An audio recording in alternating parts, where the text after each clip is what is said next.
Tonight on Talking Politics, as 2022 comes to an end, we're looking back at the biggest stories from the bygone year in Massachusetts. From the governor of Florida sending migrants to Martha's Vineyard on false pretenses, to what felt at times like the slow-motion implosion of the MBTA. But first up, the election to replace Governor Charlie Baker was more of a coronation, with all of Democrat Maura Healey's primary challengers dropping out by June before she cruised to a nearly 30-point general election victory in November. And her opponent Jeff Deal's defeat was far from the only one for state Republicans, who lost every single statewide race, sparking some sharp disagreement over the future of the Mass GOP. Joining me to dig into all of that and more are Bay State Banner senior editor Yawu Miller, Boston Globe columnist and associate editor Joan Vennochi, and our own GBH News politics editor Peter Kadzis. Thank you all for being here, and good to do this with you all in person. Joan, you were the person who nominated, as your first big story of 2022, the non-campaign for Massachusetts governor. In retrospect, now that the dust has settled a bit on that race, what made it such a snoozer, do you think? Well, it's not exactly newsflash to say that Maura Healey had no opposition. You know, primary candidate rivals dropped out. Jeff Deal gave no competition at all. It was a snoozer because she never really nobody really forced her to engage on any issues. Why does that matter? It's not just because it was a campaign that was no fun to cover. It was because when you think about Massachusetts, we're known, politics is a cottage industry. Larry Moulter said it way back when, politics, sports, and revenge. When you take out sort of politics, when you take out the real debate over issues, I think you kind of lose a little bit of your political DNA. And I think that's what happened. Before Yawu and Peter weigh in here, I want to roll a couple of ads from Maura Healey, one that she rolled out, snippets of ads, one that she rolled out early in the campaign, and one that she rolled out toward the end. And I think, you can tell me if I'm wrong, that you can see a little bit of a shift at work in these ad fragments. Let's take a look. I've stood with you as the people's lawyer, and now I'm running to be your governor, to bring us together and come back stronger than ever. We'll continue with what's working and fix what's not. We'll get our economy back on track and bring job training to every part of our state so that everyone can share in our growth. As governor, she'll always protect our reproductive freedom. Create jobs. Improve education. Cut taxes. And make Massachusetts more affordable. I believe in teamwork. Together we'll make Massachusetts stronger than ever. Yawu Miller, I don't know if you've heard about this, but Maura Healey used to play basketball in college and professionally. I think we're going to see and hear basketball references for the next 4 to however many years. As I look at those two ads, I actually see a little bit of a shift from a really vague Healey, well, you know, we'll keep what's good and get rid of what's bad, to someone who's sharpened their message a little bit, focusing on cutting taxes, focusing on defending reproductive rights. Am I right to see a clarification that occurred over the course of the year, do you think? Yeah, absolutely. In those ads, you can see it pretty clearly. Still, though, to go back to Joan's point, though, the race was never about that. I mean, it was never about contested ideas. The gulf between Deal, who's a Trump supporter, and Healey was so great that she didn't really have to go there. And I wonder to what extent, what's the effect of that on voter turnout? Because as difficult as it is for us to write articles about races like this, when it's just kind of like a horse race and not, some contested ideas, you wonder, what does it matter to voters? I mean, how inspired are voters to turn out when they say, okay, this one's in the bag for Healey, Peter, were you as underwhelmed by the governor's race as Joan and Yawu were? It was a governor's race?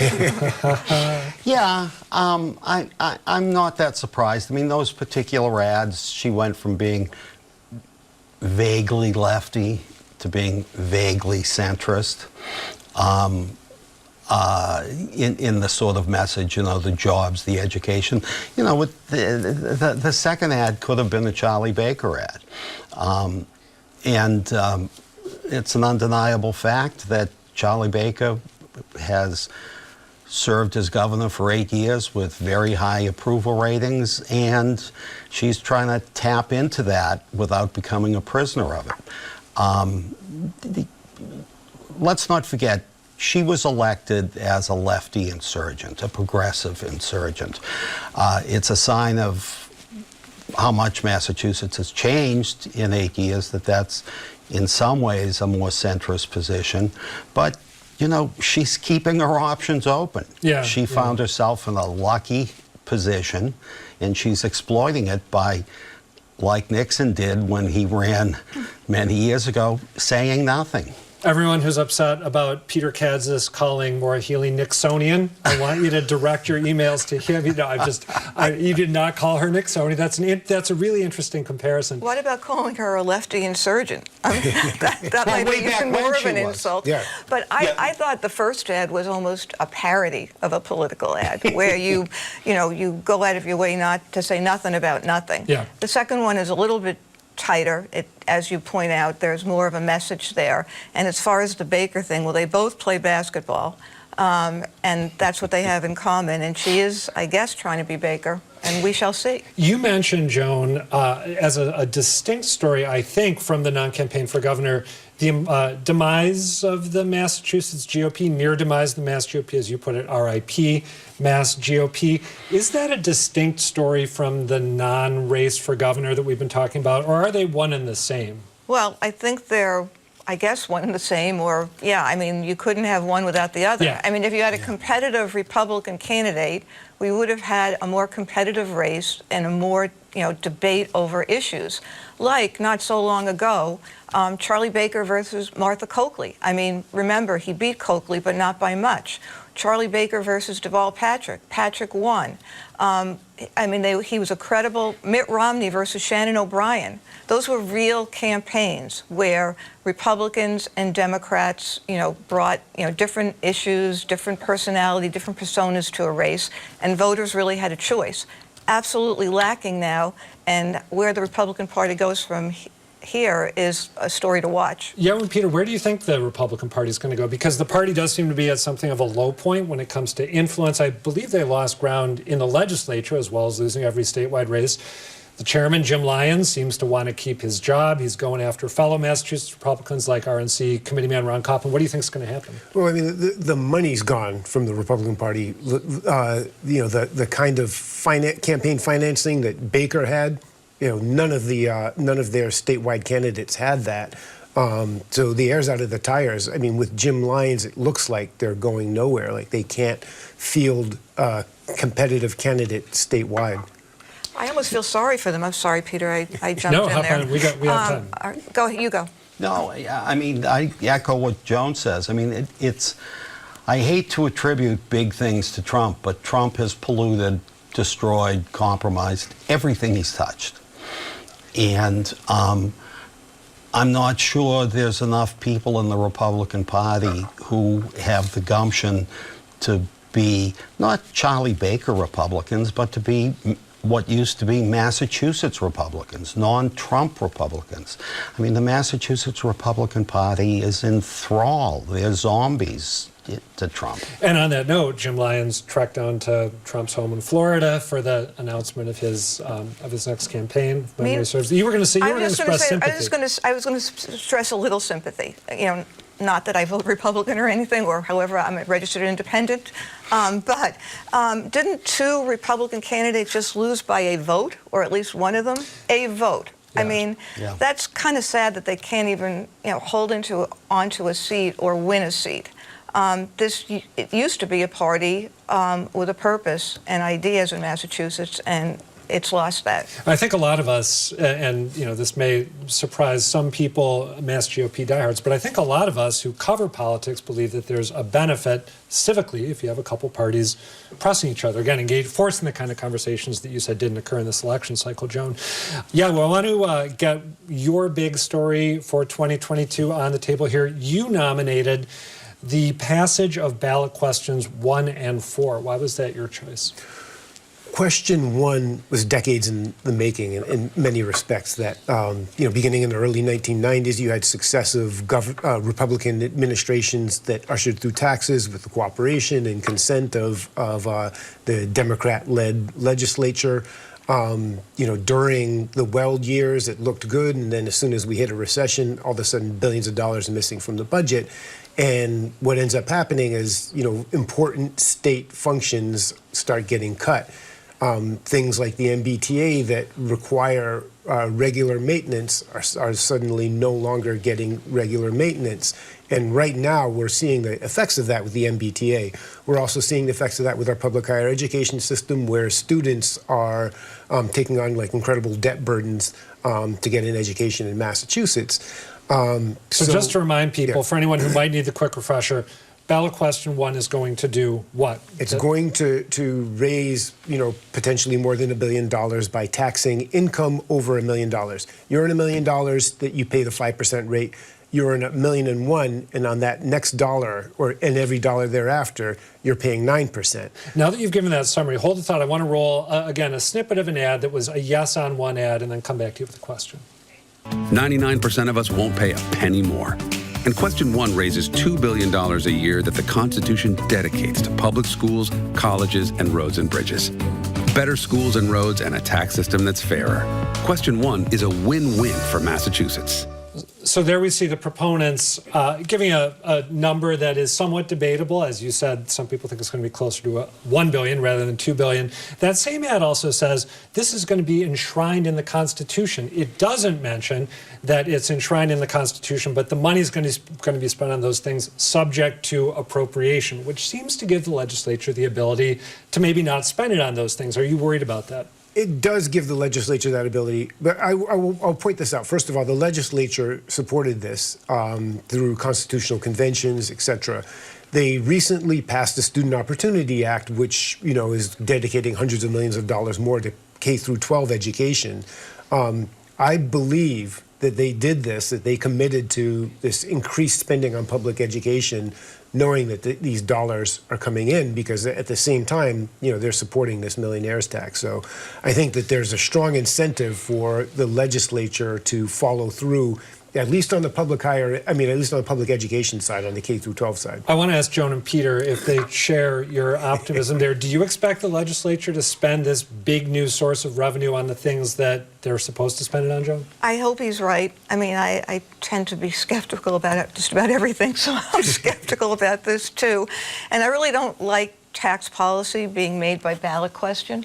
I mean, it sort of shows that, the legislature doesn't have the guts to, actually change the tax formula. They leave it up to the people to do so, and then we have to hope that they do what we say that they should do. Peter, where do you stand vis-a-vis Yawu and Joan? I think for a couple of years, the money will be spent as it's intended to.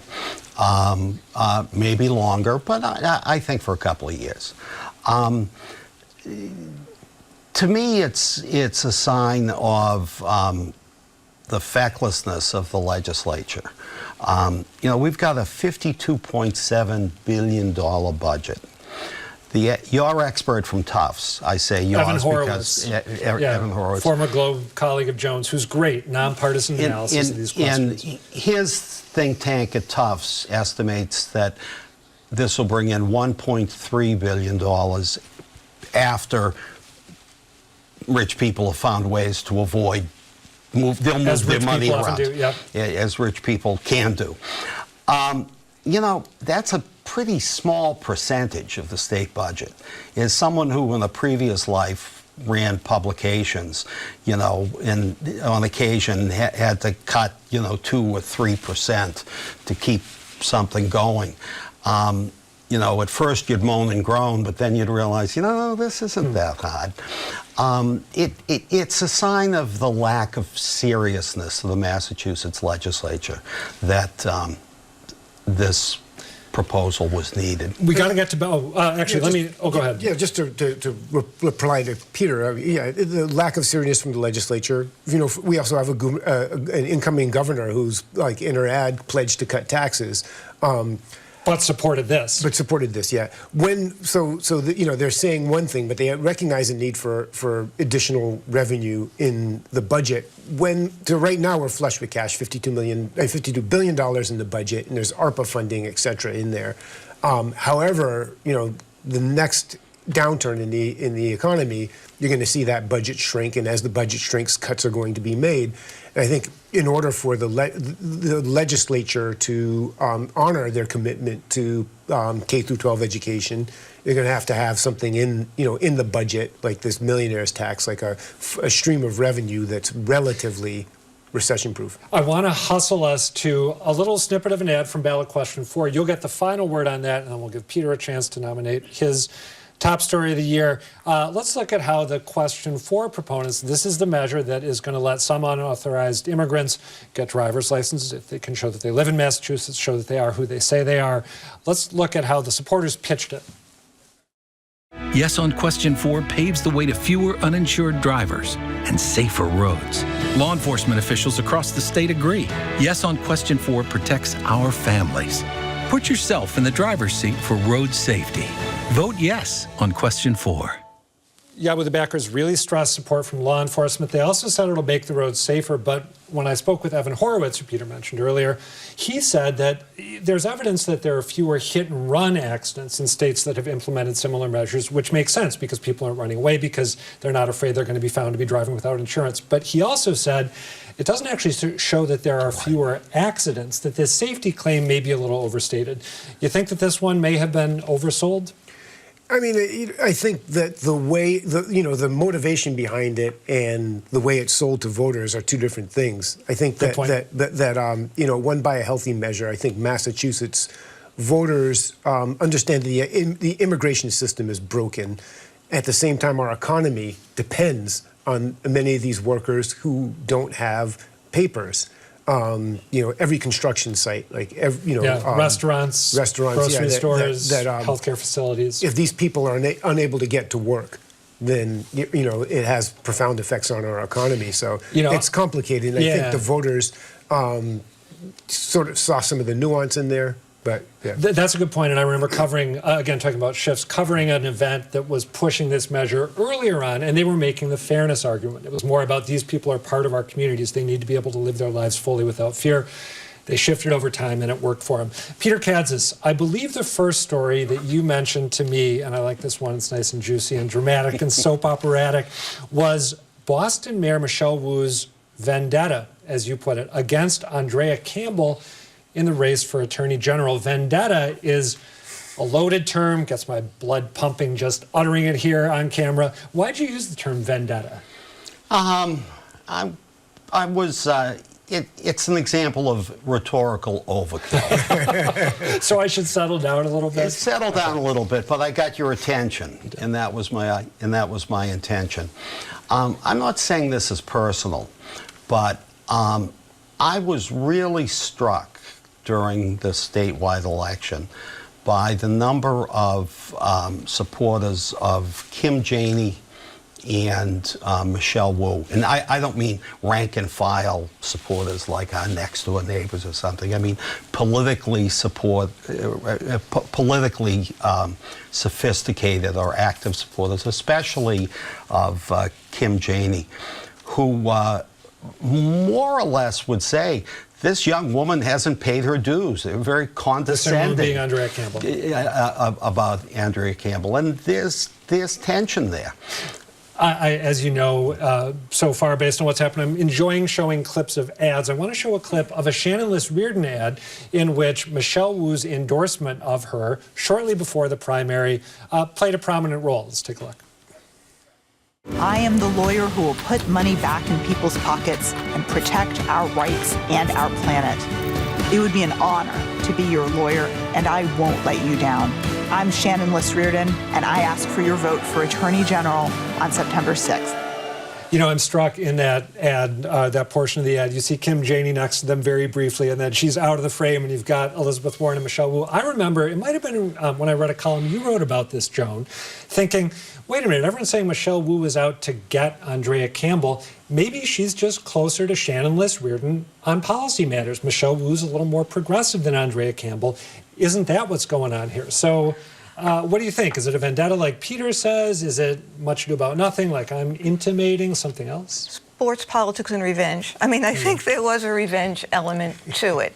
I think people, the Kim Janey people blamed Andrea Campbell for Janey not winning. Yep, and vice versa. And then when Michelle Wu made the final, Andrea Campbell didn't endorse her. And this is in the Boston mayor's race. So there was, you know, kind of a payback element to it. In the long run, how much is it going to matter? Now that Campbell's going to be AG and Michelle Wu is mayor, I hope it doesn't matter. I am actually going to rush us a little bit, shift us into lightning round mode because I've luxuriated too much with my questions. We've only got a small amount of time left. Joan, you also mentioned, as one of the big stories of the year, Ron DeSantis, the Florida governor and apparent presidential hopeful, sending migrants to Martha's Vineyard under false pretenses. As we look back on the way this all played out, what lessons are there that we can take away about politics in Massachusetts, about Governor Charlie Baker, about anything else that might be noteworthy? Well, it was evil, it was diabolical, and in its own way, it was politically brilliant, I think. He sent these migrants to Martha's Vineyard. We made a big deal out of taking care of, 49 people? I mean, we did a good job of it, but it wasn't exactly, you know, the thousands, the tens of thousands that are pouring over the border, you know, in Texas as we speak.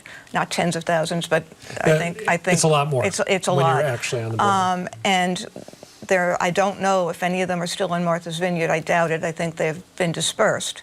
In the aftermath of that, Massachusetts has had issues finding homes and ways to deal with people that are coming here. And there is a not in my backyard attitude towards some of it. So, I mean, I think you know, we're contemptuous of him, and I am contemptuous of him, but he did show something. He did reveal something about the depth of the problem. Yeah, well, I harped on this show about Governor Baker's somewhat muted response to the action that Ron DeSantis took. My contention was that Governor Baker should have been more forceful in his condemnation, talked about shipping humans to score political points kind of in the way Joan just did, as opposed to in the understated way he did. Again, with the benefit of hindsight, what do you make of how Governor Baker handled this? Did he, you know, just by putting his head down and not being dramatic, did he do maybe the right thing? Yeah, I mean, I think it's on brand for him to sort of avoid, you know, like confrontations with, particularly with other Republican, you know, state national figures. Yeah, I mean, I think ultimately, sort of, you know, the quiet, like, but you know, approach, you know, made sense.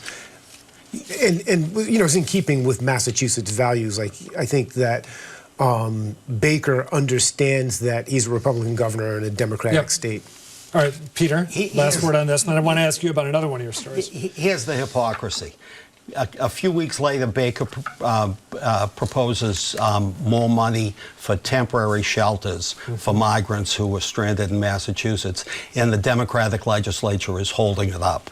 So it shows the hypocrisy of what goes on at Beacon Hill.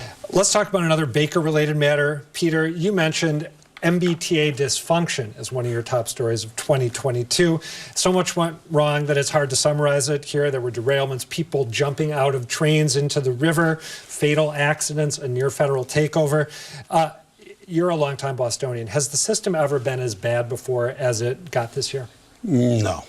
You know, accepting the total breakdown for the, you know, the 1 week that during one the winter mess. where we got 800,000 inches of snow, it's never been as bad. It's in better shape now, but who knows? I mean, the MBTA has been ignored for 20 years.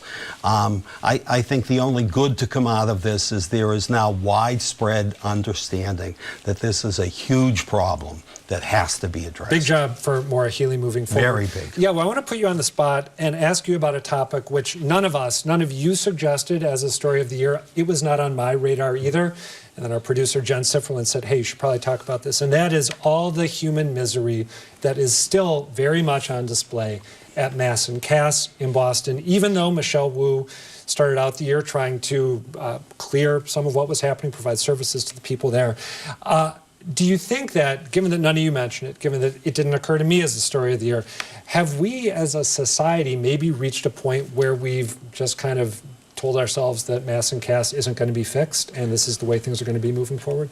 I think, yeah, perhaps. I mean, I think that what we're seeing at Mass and Cass is people are being moved out and then people are coming in. Yep. People are coming, a lot of them are coming from out of Boston, a lot of them are coming from out of the state.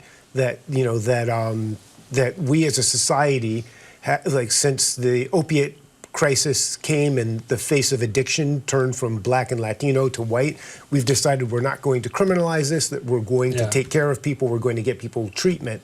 And, this is a logical extension of that, what's happening at Mass and Cass, the city's taking a compassionate approach and finding people housing, and then more people are coming in for services because not everywhere else, other cities and towns in Massachusetts aren't taking the same approach, and other states surrounding Massachusetts are not taking the same approach. We're in the same way that Vancouver does for much of British Columbia. We're empathetic, supportive approach, and we see what happens. All right, now the real lightning round. You each got about 30 seconds to identify your big story that you're interested in watching in 2023. Peter, you go first. Rent control.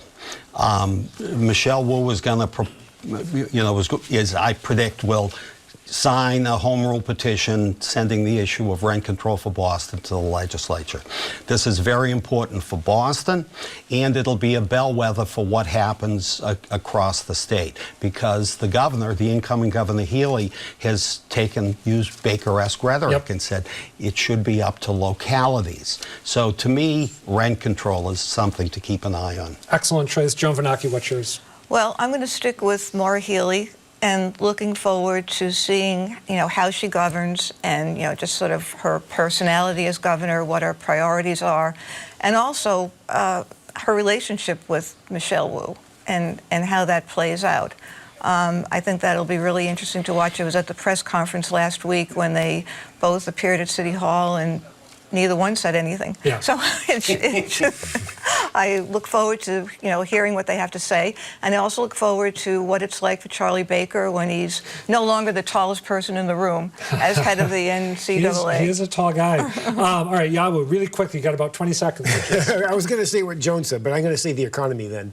That if the economy goes into a downturn, what are going to be the impacts on the state budget? What are going to be the impacts on the city? On our real estate market, will Boston continue to see displacement of low-income people? Good one. Yawu Miller, Joan Vennochi, Peter Kadzis, thank you for doing this. Enjoyed it. Thank you. That is it for tonight and for the rest of 2022. We'll be back after the new year. In the meantime, don't forget to tell us what you think. The email is talkingpolitics@wgbh.org. The website is gbhnews.org/talkingpolitics. For now, thanks for watching. Happy holidays and good night.